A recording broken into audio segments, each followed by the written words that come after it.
Olá, muito boa tarde a você que nos acompanha aqui no Notícias Agrícolas, no ar mais um boletim. Agora a gente analisa aí o mercado do boi na perspectiva do produtor, do pecuarista. Quem nos ajuda nessa análise é o Ricardo Viacava, diretor da CV Nelore Mocho. Está aqui o Ricardo com a gente, seja bem-vindo, meu amigo. Obrigado pela participação conosco aqui no Notícias Agrícolas. Nos ajude a entender o que está acontecendo, o que você está vendo, principalmente aí desse mercado, e o que pode acontecer, principalmente daqui para frente, Ricardo. Boa tarde, Alex. Boa tarde aos amigos do Notícias Agrícolas. É um prazer estar mais uma vez aqui conversando com vocês. Estamos vendo aí o mercado do boi gordo ainda bastante firme, né? Apesar aí de que a partir dessa semana começou a haver um pouco de retração aí do comprador chinês, mas a gente ainda vê o mercado bastante aquecido, com preços bem elevados aí acima dos R$200, 207, 205, dependendo aí da região aqui no estado de São Paulo, e também uma valorização grande das fêmeas, né, das novilhas. E a vaca, que é quem vai atender aí grande parte do mercado interno, também aí com vamos dizer, um deságio com relação à novilha bastante bom no caso, não é um deságio muito grande, a gente vê aí na faixa de 10 a 12 reais. Mas você acredita que é uma firmeza que veio para ficar, Ricardo? Tem motivos para essa firmeza nos preços? Olha, a gente vem batendo nesse assunto aí do boi na casa dos R$200 faz tempo, né, que a gente estava esperando que isso acontecesse para transformar o nosso boi aí num boi mais ou menos no mesmo patamar de preço dos nossos concorrentes aqui regionais, como Paraguai, Argentina, Uruguai, né? Então a gente está praticamente nesse preço, esse preço internacional do boi, apesar de depender ainda muito de mercado interno, o nosso preço está mais parecido com esses países que têm características de produção parecida com a nossa. Logicamente que com o câmbio oscilando, subindo um pouco, isso melhora até a nossa condição, né, de preço, né, uma produção boi mais barato em dólar, que daria uma vantagem competitiva para o Brasil. O que me preocupa, assim, no curto prazo eu não vejo motivo para o boi afrouxar, não porque a gente está vivendo um momento de pouca oferta, é um período do ano realmente que o boi de pasto desapareceu. Agora o que preocupa é o que vem pela frente aí no setor do cenário econômico brasileiro, nessa recessão que se aproxima em função dessa quarentena muito prolongada, né? Já estamos indo aí já para o terceiro mês, então realmente a coisa começa a preocupar. Não sei o que vai ser do boi mais para agosto, setembro, quando começar realmente a safra de boi, mas eu acho que no curto prazo eu estou sentindo o mercado bastante firme, tanto na reposição quanto o mercado do animal terminado. Muito bem. Agora você colocou aí um fator importante da gente analisar, que é o comportamento dos chineses. O que os frigoríficos já começam a passar para vocês, para você em especial? O que a gente tem escutado aí são alguns frigoríficos não querendo fazer adiantamento, né, não liberando a carta de crédito, isso praticamente inviabiliza a negociação, porque não tem condição de você vender um boi para pagar um boi à vista para receber um boi a prazo, ainda mais assim com contratos que são novos, com um relacionamento relativamente novo, né, com esse importador chinês. Então isso eu acho que prejudica muito, isso pode inviabilizar as vendas para a China, se não houver essa questão de adiantamento dos contratos de câmbio, como é praxe nessas exportações. Mas daí você já percebeu uma redução na procura por animais China, por exemplo?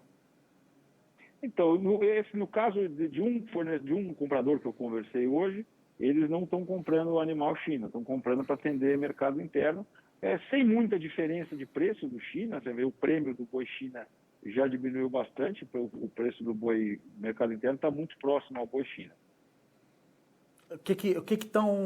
Qual que é essa relação aí? O que você tem na manga aí em termos de preços?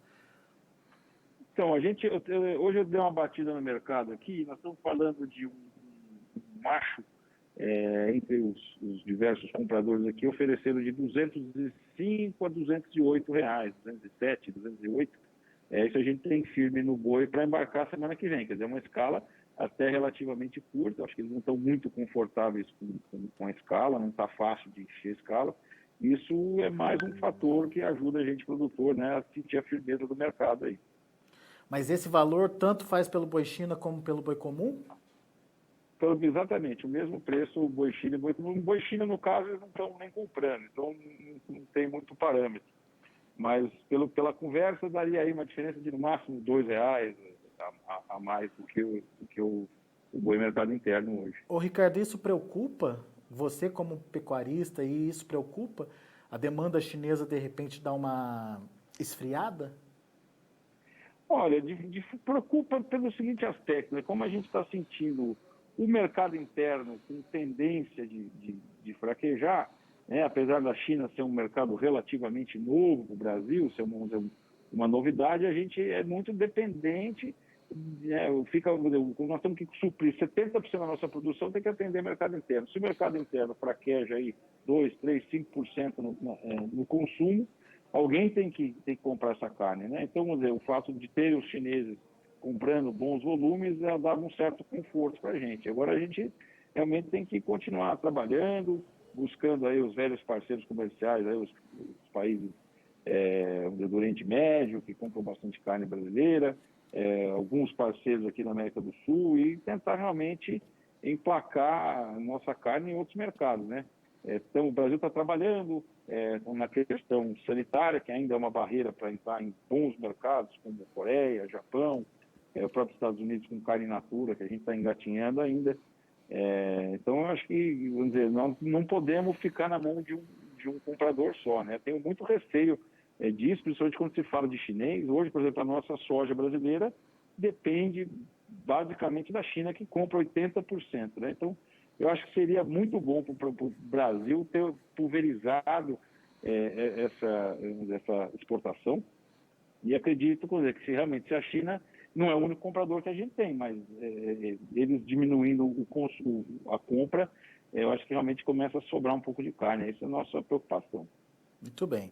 Agora, como é que está a reposição, preço de reposição para vocês e como é que vocês estão entendendo esse mercado que vem por aí? Pode ter alguma luz no fim do túnel aí, algum momento importante para negociar essa reposição? Ou a coisa tá brigada, Ricardo? A reposição está aquela briga, né? O invernista, o terminador, ele está, de um lado puxa o frigorífico, do outro puxa o criador, né? Que passou por um momento muito difícil nos últimos anos, e agora a gente vê realmente que houve uma diminuição na oferta de bezerros e está uma mercadoria altamente disputada, né? A gente vê, já passou por muitos momentos aí onde a reposição, se havia uma relação de troca do boi gordo com 2,5 bezerros, uma posição boa para quem termina, depois chega aí a 2,2, 2,3, e hoje nós estamos trabalhando aí na casa de 1,8. Você vende um boi gordo para comprar 1,8 bezerro, fazendo a conta com o índice da Exalc aqui, do CPEA dá 1,9, quer dizer, realmente está apertado. Você tem que vender um boi gordo e comprar menos de 2 bezerros, né? Então, para isso, tem que melhorar a eficiência, você tem que comprar um bezerro bom e tem que girar mais rápido, né? Se você matar esse boi, demorar 2 anos para terminar ele, você provavelmente vai ter uma margem muito apertada. Mas você acha que esse mercado de reposição ele continua sustentado? Olha, aparentemente sim, viu? O que a gente tem visto é muita firmeza, o comprador realmente bastante seguro na hora de vender essa mercadoria, não tá dando moleza para o comprador, não. Então a gente vê que realmente tem pouca oferta e está sendo bastante disputada. Você vê gente buscando bezerro muito longe, pagando fretes altos. Então o preço do bezerro, por exemplo, Mato Grosso do Sul e São Paulo está praticamente andando igual o preço do bezerro. E outras regiões, tradicionalmente de cria também, já com o preço do bezerro muito superior. Está difícil de arbitrar nesse mercado, para ser sincero. Buscar boi no Mato Grosso, buscar boi no Pará, no Tocantins, para trazer aí para São Paulo, está praticamente inviável. Bom, e o que você acredita que vai acontecer, então? A gente vai continuar com esse cenário de oferta restrita de animais prontos para abate lá na frente, Ricardo? Olha, aparentemente sim, viu, Alex? Ainda mais pouco deságio na arroba da fêmea, né? Onde o preço da fêmea bastante próximo do preço do macho na hora de abate. Então, isso também abre uma concorrência aí para a retenção de matrizes, né? Torna-se interessante vender uma novilha praticamente no mesmo preço do boi. Muito bem. Ô, Ricardo, eu queria um pouquinho da sua visão com relação à demanda interna. A gente já explicou, já falou dessa incerteza em relação à demanda interna, consumo de carnes, né? Mas você acha que isso é um quadro que pode ser revertido ou a gente vai ter que conviver com uma demanda interna mais fraca, pelo menos nesse resto de ano? Qual a expectativa aí de vocês? Olha, isso vem, é realmente um banho de água fria, né?